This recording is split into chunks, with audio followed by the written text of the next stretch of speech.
초보티를 막 벗어나려던 어느 날이었어요.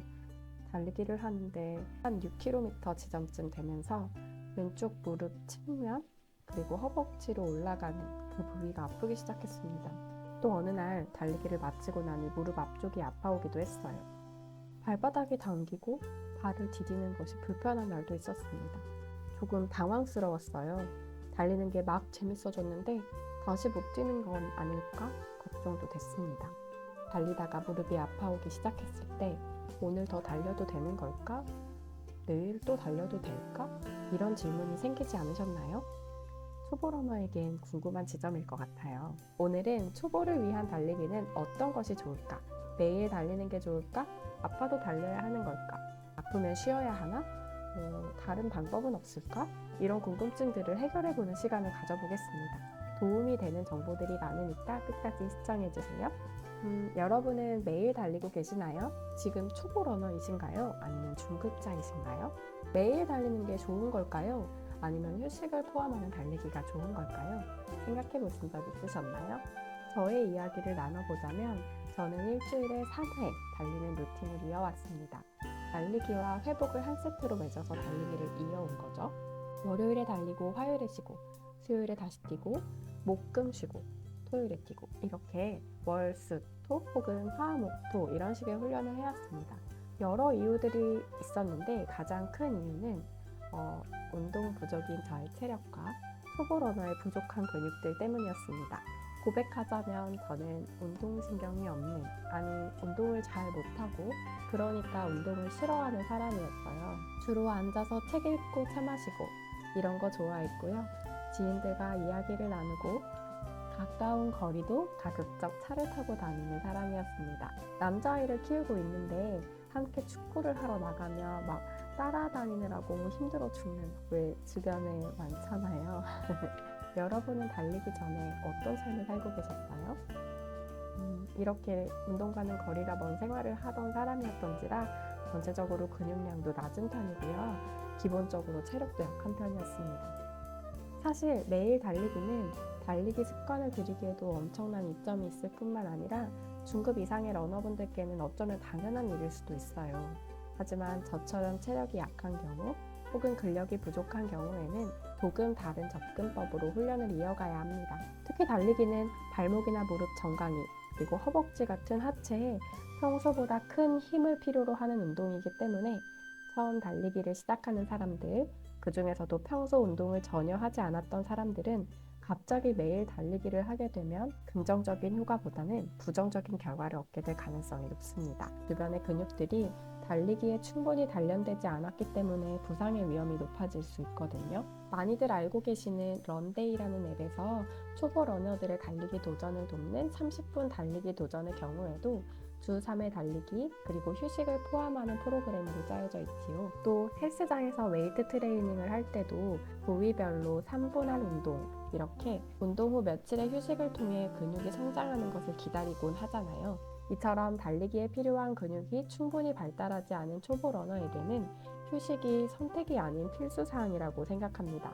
그렇다면 달리기에 필요한 근육은 무엇이고 근력을 보강하기 위해서는 어떤 훈련이 좋을지 알아보겠습니다. 달리기는 하체 중심의 전신 운동입니다. 두 발을 지속적으로 빠르게 움직이는 운동이고 몸은 앞뒤로 위아래로 반복적으로 움직이게 됩니다. 이 과정에서 발목, 무릎, 정강이, 허벅지 근육, 그리고 고관절과 코어까지 전신의 힘이 필요하게 됩니다.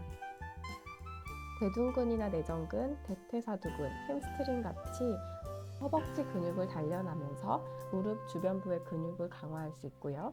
발목이나 발바닥의 근육 강화도 필요합니다. 또 척추 기립근이나 장요근 같은 코어 근육의 단련도 필요하지요. 이렇게 전신의 근력이 필요한 달리기의 경우에는 내가 가지고 있는 근력보다 더 큰 부하가 걸리게 됐을 때 통증이나 부상이 발생할 수 있게 됩니다. 왜냐하면 달리기는 반복적인 훈련이기 때문에 5km를 달릴 경우 5,000번 이상의 착지를 하게 됩니다. 걷는 것보다 달리기는 착지할 때 몸에 받는 압력이 최대 3배에서 8배까지도 올라갈 수 있다고 합니다. 따라서 너무 열심히 달리다 보면 과부하로 인해서 부상이 발생할 수 있어요. 무릎 주변의 통증인 장경인대 마찰 증후군, 슬개건염 같은 것들이 있을 수 있고 종아리 근육염좌, 정강이 피로골절, 족저근막염, 아킬레스 건염, 햄스트링 손상이나 대퇴사두근 혼상 등이 발생할 수 있습니다. 더 자세한 부상에 관해서는 다음 영상에서 또 소개해 드릴게요. 이런 다양한 부상을 예방하기 위해서는 몸이 받는 부하를 줄이거나 부하를 버틸 수 있는 충분한 근력을 만들어 주어야 합니다. 욕심은 내려놓고 하루는 달리고 그 다음 날은 몸이 달리기에 필요한 근육을 충분히 만들 수 있도록 도와주게 되면 더 빠르게 달릴 수 있고 더 오래 다치지 않고 달릴 수 있게 됩니다.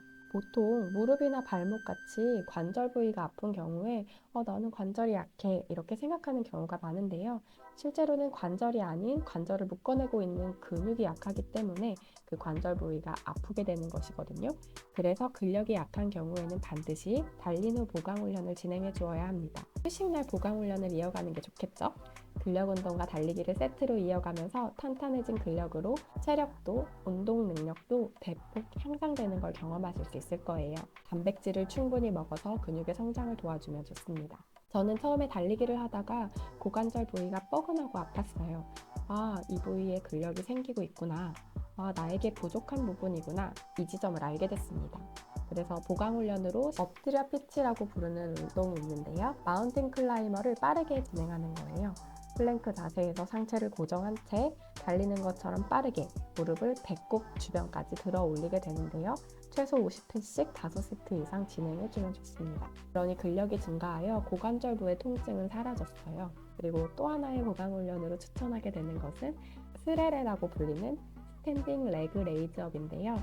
제가 동적 스트레칭으로 달리기 전 워밍업으로 늘 하고 있는 훈련이기도 한데 비가 오거나 몸이 너무 힘들고 체력이 받쳐주지 않는 날에는 스탠딩 레그 레이즈업을 실내에서 1000회에서 2000회 정도 진행하면서 달리기를 대체하기도 했었습니다. 또 런지나 스쿼트, 데드리프트 같은 대표적인 하체 근력 운동을 통해서도 허벅지나 척추 기립근 등을 탄탄히 할 수 있겠죠?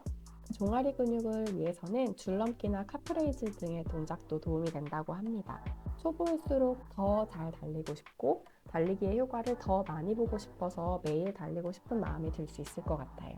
하지만 아프거나 힘든 날에는 달리기를 이어가고 싶은 마음은 잠시 넣어두시는 게 어떨까 해요. 몸이 주는 신호를 무시하지 않고 주의 깊게 살피는 것도 필요하니까요. 대신 이 부위가 왜 아픈 건지, 근육이 성장하며 만들어내는 근육통인 건지, 혹은 너무 심한 통증인 건지는 꼭 확인해 보셔야 하고요. 근력이 더 필요한 상황이라면 하루나 이틀 정도 휴식하시면서 보강 훈련을 통해 근육을 단단히 만들어 주시면 좋겠습니다. 나의 근력이 달리기에 최적화되는 그날까지 달리기와 휴식 그리고 보강 훈련을 함께하며 더 탄탄하고 더 단단해진 달리기에 적합한 내 모습을 만들어 보아요.